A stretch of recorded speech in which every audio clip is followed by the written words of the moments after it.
Good morning friends, welcome back to my channel.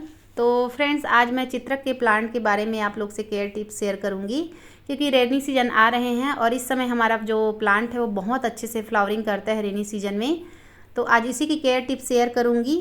तो सबसे पहले आपको ये बताना चाहूँगी कि रेनी सीजन में इसकी कटिंग बहुत आसानी से ग्रो हो जाती है, और यदि आप कटिंग नहीं लगाना चाहते हैं तो नर्सरी से बना बनाया प्लांट भी ला सकते हैं। 30 से 50 रुपीज़ के बीच में ये प्लांट आपको मिल जाएंगे नर्सरी में। और सबसे ज़्यादा इसके जो फ्लावर्स हैं वो बहुत ही खूबसूरत होते हैं। ये आसमानी में सफ़ेद कलर के होते हैं, ये आसमानी कलर में वाइट कलर के फ्लावर आते हैं, प्योर वाइट नहीं होते हैं। देखिए इस तरह से बहुत ही सुंदर इनके फ्लावर होते हैं, और बंचेज में फ्लावर आते हैं जो बहुत ही सुंदर लगते हैं। तो इस तरह से आप इसे ला सकते हैं, और इसकी कटिंग बिल्कुल 4 से 5 इंच की कटिंग लेनी है आपको। देखिए इसमें इस तरह से कलियाँ आती है। तो ऐसे ब्रांच का चुनाव आपको नहीं करना है जिसमें कलियां हों, आपको ऐसे ब्रांच लेने हैं जिसमें बिल्कुल कलियां ना हो, सिर्फ पत्तियां ही पत्तियां हों, जो बहुत अच्छे से सरवाइव करेगी और आपकी कटिंग भी जो चल जाएगी।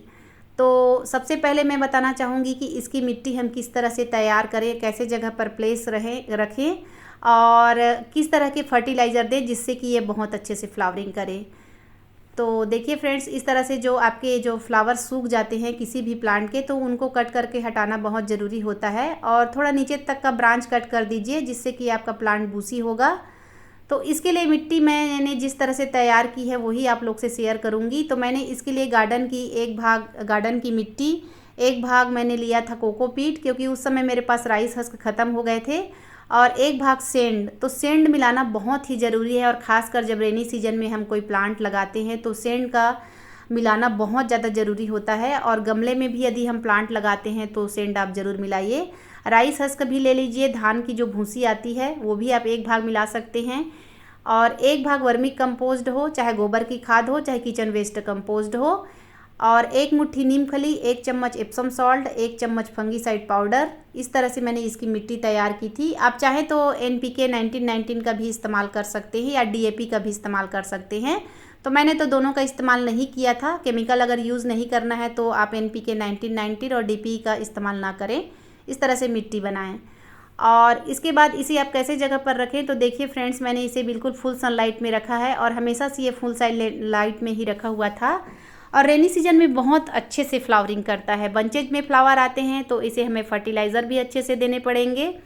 तो जिस तरह की मिट्टी मैं तैयार करती हूँ, यदि आप उस तरह की मिट्टी तैयार करते हैं तो आपको काफ़ी दिनों तक फर्टिलाइज़र देना नहीं पड़ेगा। और ज़रूरी नहीं है कि किसी भी प्लांट को आप लगाते हैं तो हम फर्टिलाइज़र दे देकर उनसे फ्लावर लें या उसकी ग्रोथ बढ़ाएं, ऐसा नहीं है।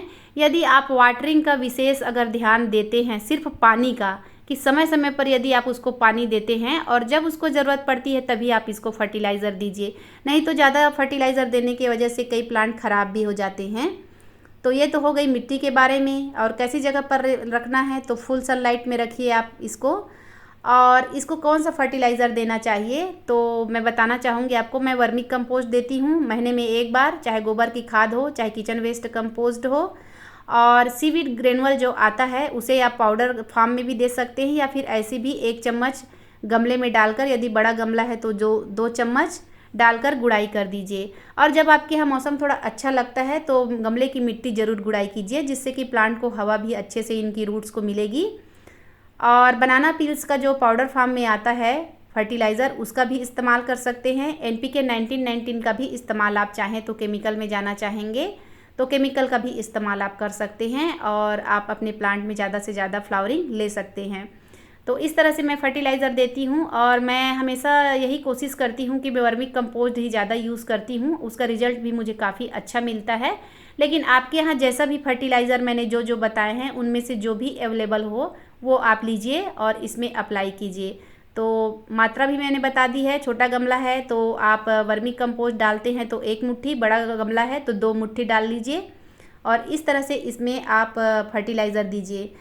अब चलिए कीड़े के बारे में बात कर लेते हैं। कोई इंसेक्ट अटैक होता है क्या इसमें? अभी तक तो मेरे प्लांट में कोई इंसेक्ट अटैक नहीं हुआ है, लेकिन यदि आप पास में प्लांट हम रखते हैं और अगर किसी दूसरे प्लांट में मिली बग्स है या छोटे मोटे जो कीड़े हैं वाइट और येलो कलर के, अगर वो कीड़े संपर्क में आते हैं तो इंसेक्टिसाइड का अप्लाई कीजिए। नहीं तो 15 से 20 दिनों में नीम ऑयल का स्प्रे करते रहिए। मैं जब भी किसी प्लांट पर नीम ऑयल का स्प्रे करती हूँ उस दिन मैं सारे प्लांट को कर देती हूँ।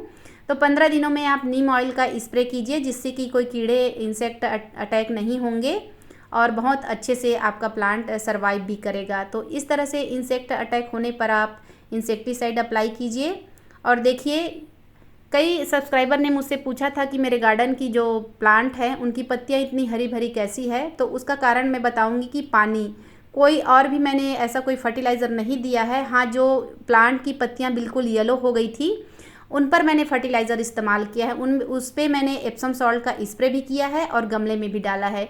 लेकिन आप लोगों ने देखा है मेरे गार्डन में इतने ज़्यादा क्वांटिटी में प्लांट हैं, तो मैं सबसे पहले मैं जो उपाय करती हूँ फ्रेंड्स वही आपको बता रही हूँ। मैंने सावरिंग बहुत अच्छे से करती हूँ मैं, और प्लांट को बिल्कुल समय पे पानी देती हूँ, ना ही गमले की मिट्टी सूखने देती हूँ और ना ही ज़्यादा गीली रहने देती हूँ। अब बरसात का सीज़न है, तो बरसात के सीज़न में तो मैं ये नहीं कह सकती कि गीली रहती है मिट्टी कभी भी। तो फिर मिलते हैं।